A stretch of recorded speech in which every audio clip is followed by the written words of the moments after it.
अस्सलाम वालेकुम।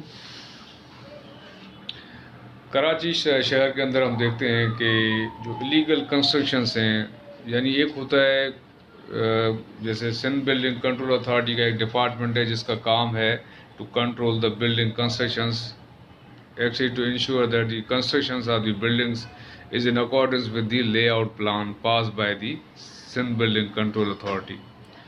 अब कोई भी कंस्ट्रक्शन कराची में अगर किसी भी लीज प्रॉपर्टी के ऊपर कोई इमारत तामीर की जाती है, कोई कंस्ट्रक्शन की जाती है, तो उसका प्रोसीजर ये है कि सबसे पहले तो प्रॉपर्टी का टाइटल ओनरशिप होनी चाहिए ओनर के पास। उसके बाद if he intends to construct a building on the plot तो he should apply for the issuance of layout plan या नक्शा। he should apply for the issuance of layout plan to the Sindh Building Control Authority. ये Sindh Building Control Authority का काम है कि वो approve layout plan issue करे और उस लेआउट प्लान के अकॉर्डिंगली कंस्ट्रक्शन को इंश्योर बनाए। तो once the approve layout plan is issued, फिर बिल्डर या जो भी ओनर है प्रॉपर्टी का जब उस पर कंस्ट्रक्शन करता है तो उसकी ये जिम्मेदारी है, ड्यूटी है कि वो जो भी कंस्ट्रक्शन करेगा वो उस लेआउट प्लान उस नक्शे के मुताबिक होगी and there would be nothing in violation. लेकिन इस हवाले से कराची शहर के अंदर वायोलेशन बहुत ज़्यादा होती रही हैं पास में और अब भी हो रही हैं। तो ये केस पेंडिंग है in the high court of Sindh. यहाँ पर ये Sindh building control authority district east का ये मामला है। डिस्ट्रिक्ट ईस्ट के जो असिस्टेंट डायरेक्टर हैं सिंध बिल्डिंग कंट्रोल अथॉरिटी के असिस्टेंट डायरेक्टर मिस्टर नियाज अहमद लगारी हैं। इनको हाई कोर्ट ऑफ सिंध ने नोटिस इशू किया था। एक बिल्डिंग बनी थी जो कि जिसका यानी पिटीशन आई थी कि वो बिल्डिंग बनी है in violation of its approved layout plan.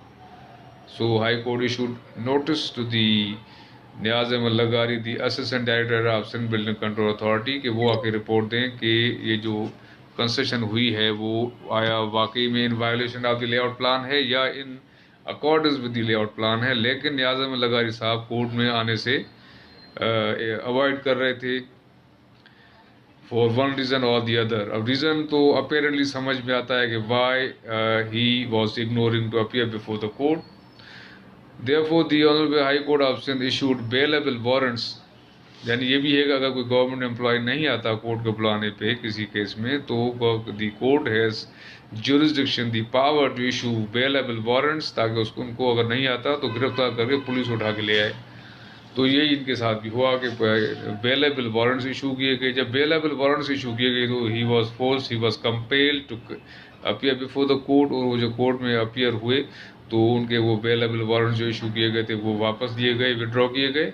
And Niaz Ahmed Lagari assistant director SBCA Karachi को टाइम दिया गया 15 डेज का time to file report about the subject property which is subject matter of the petition कि इसके हवाले से ये डायरेक्शन दें आफ्टर प्रॉपर इंस्पेक्शन। साथ में उनको ये डायरेक्शन है कि उस बिल्डिंग की उस इमारत की तस्वीरें भी साथ में लगाएं और बिल्कुल एक कॉम्प्रिहेंसिव रिपोर्ट फाइल करें on the next date of hearing whether the said building is being constructed और हैज़ बीन कंस्ट्रक्टेड इन और अकॉर्डेंस इन वायोलेशन और in accordance of the layout plan. उसके बाद फिर fate of the building would be decided by the high court of Sindh कि अगर ये violation में बनी है तो it would be demolished, removed, और अगर ये रिपोर्ट आती है कि building in accordance with the layout plan है तो उसको फिर उसकी फेवर में ऑर्डर होगा। लेकिन ज़ाहिर है जो पिटीशन आया है कोर्ट में पिटीशन फाइल किया, definitely he should have something to prove कि building in violation of layout plan है। सो अब नेक्स्ट डेट ऑफ हियरिंग पे क्या होता है इसमें ये तो फिर आने वाला वक्त ही बताएगा।